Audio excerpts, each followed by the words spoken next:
जय श्री कृष्णा, राधे राधे। मेरे सभी प्यारे भक्तों, मेरी ओर से आप सभी को राम राम। आज की हमारी कहानी है भक्त और भगवान की कहानी। एक समय की बात है, एक गांव में गोपीबाई नाम की विधवा बहू रहती थी और उनके 3 बच्चे थे, 2 बेटी और 1 बेटा। तीनों बच्चों की उसने शादी कर दी थी। बेटियां अपने ससुराल जा चुकी थी और बेटा भी ससुराल की संपत्ति मिलने के कारण ससुराल में ही रहता था। वह बेचारी घर में अकेली रहती थी। गांव में बलदाऊ जी का विशाल मंदिर था। बलदाऊ जी की अनन्य भक्त होने के कारण गोपीबाई प्रतिदिन उनके दर्शन कर लेने के बाद ही भोजन किया करती थी। व्रत उपवास ज़्यादा करती थी। गोपीबाई ने पौष मास में 1 महीने का निराहार व्रत किया था। आज मकर संक्रांति के दिन उसका उद्यापन का दिन था। गोपीबाई के यहाँ बरोनी नाम की स्त्री रोजाना प्रातःकाल गांव के कुएं से गोपीबाई का पानी भर जाया करती थी, किंतु आज वह किसी कारणवश नहीं आ पाई। गोपीबाई को आज पानी की सख्त जरूरत थी, क्योंकि आज व्रत का उद्यापन का दिन था। इसी कारण भोजन तैयार कर भगवान को भोग लगाना था। गोपीबाई ने बरौनी की पानी लाकर देने की बहुत मन्नतें की, पर उसने साफ कह दिया, मैं न तो आपका व्रत जानती हूँ न उपवास जानती हूँ। अब यह काम आप ही करें, मुझसे नहीं होगा। 1 महीने से अन्न खाने से गोपीबाई बहुत ही दुर्बल हो गई थी। इतनी कमजोर हो गई थी, वो चल नहीं पा रही थी। वह गांव के गहरे कुएं से पानी खींचकर निकालने की उसमें ताकत न थी। जब स्त्री ने पानी लाकर देने से मना कर दिया तो वह बहुत दुखी होकर भगवान के सामने रोने लगी। उसने मन में सोच लिया कि अगर आज भगवान पानी का प्रबंध नहीं करते तो मैं भोजन नहीं बना पाऊंगी। वह दरवाज़ा बंद कर लेट गई और आज बलदाऊ जी के दर्शन करने भी नहीं गई।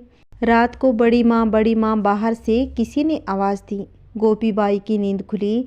उन्होंने लेटे लेटे ही पूछा, कौन है? बाहर से आवाज़ आई, मैं श्याम हूँ। गोपीबाई ने कहा, किवाड़ खुले पड़े हैं, अंदर आ जाओ।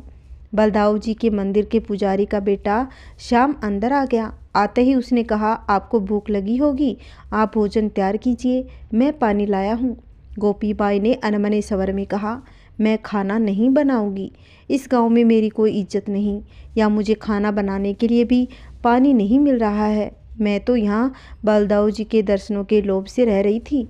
कल ही अपने पुत्र के पास दूसरे गांव चली जाऊंगी। श्याम ने कहा, आज आप इस जल से भोजन तैयार कीजिए, कल सब प्रबंध हो जाएगा। गोपीबाई की दृष्टि श्याम के हाथ में पकड़े पानी से भरे तांबे के लोटे पर गई। उस लोटे को बहुत अच्छी तरह पहचानती थी, क्योंकि वह बलदाऊ जी के मंदिर के पूजन का लोटा था। श्याम ने कहा, माँ जी, पानी कहाँ रखूं? बड़ी माँ गोपीबाई ने अपने बर्तन की ओर इशारा कर दिया। श्याम ने बर्तन में पानी डालते हुए कहा, माँ जी, तुम्हें मेरी सौगंध है, भोजन अवश्य बना लेना, अब मैं जा रहा हूँ। शाम के जाते ही गोपीबाई को लगा कि उसे कुछ भूल हो गई। ब्राह्मण का लड़का ठंड में ठिठुरते हुए पानी लेकर आया, मुझे भोजन बनाने की सौगंध दे गया, पर मैंने उसे कुछ भी नहीं दिया। गोपीबाई ने तुरंत भोजन बनाया, भगवान को भोग लगाया और आज 1 महीने बाद अन्न ग्रहण किया। शरीर की कमजोरी थोड़ी दूर हुई। गोपीबाई मन ही मन कहने लगी, ब्राह्मण के बालक द्वारा लाया हुआ जल मैंने खर्च किया है, इसलिए मेरा यह कर्तव्य है कि मैं मंदिर में जाकर शाम को कुछ पैसे दे आऊँ। ऐसा सोचकर वह मंदिर चली गई। मंदिर में भगवान बलभद्र जी प्रसन्नचित्त छवि को निहार कर गोपीबाई अपनी सुध बुध खो बैठी। उन्होंने पुजारी से श्याम को बुला देने को कहा। पुजारी जी ने उत्सुकता से पूछा, शाम से क्या काम है? गोपीबाई ने पुजारी को ठंड का सारा किस्सा सुना दिया और कहा, मैं ब्राह्मण के हाथ का पानी बिना कुछ दिए पी नहीं सकती, अतः आप ये पैसे शाम को दे देना। गोपीबाई की बात सुनकर पुजारी हक्का बक्का रह गया और बोला, श्याम तो 1 महीने से अपनी मामा के यहाँ गया हुआ है, आप ये क्या कह रही हो?